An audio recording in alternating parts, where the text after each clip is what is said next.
I think it's really important to share experiences from a diverse perspective, and it feels just like coming home being here and being invited to speak here. I'm actually thrilled because the lineup of this year's festival has been fantastic, and just to be among so many people that I respect is wonderful. And also I think it's so important that the work that they do here is not only respected, but it's also shared among so many different quarters, and it's just lovely to be part of it.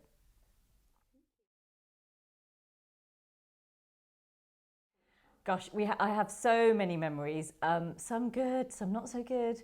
But I think my favourite one is customers would come into the shop, and we lived above our shop.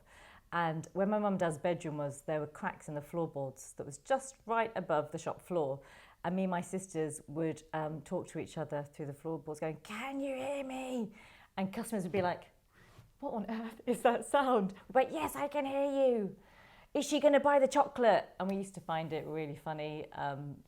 Maybe you had to be there, but it was some of those things that you would just create the kind of opportunities to have fun, which in otherwise is a very full-on environment of business transactions and strangers walking into what was essentially our front living room. So it was just a way of passing the time.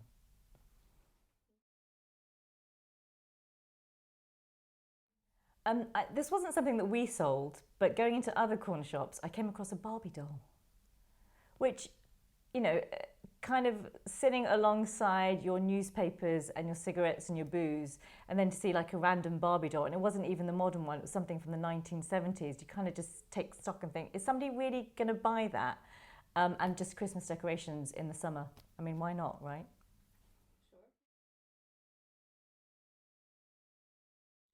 I think the biggest difference boils down to perspective. I think the perspective that my parents had when they came into this country in the 1960s is completely different to the one that I had growing up in the 1980s. And I think that sense of identity, I'm a British Asian, I'm proud of the fact that I was born and brought up here with an Indian identity, but that's completely different to the identity and the roots that my parents had. And I think that is the fundamental difference. And it shapes our attitudes, the way we speak, the way we dress, everything about us when you're a second generation immigrant.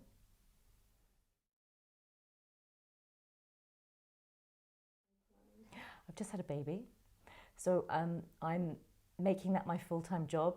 I have no choice but it to be my full time job. I'd love to write another book. I just don't even know what it would be about. But yeah, the process of writing this, first time author, it's been hard, enjoyable, frustrating, but ultimately rewarding. So I'm going to revel in that before I think about book number two.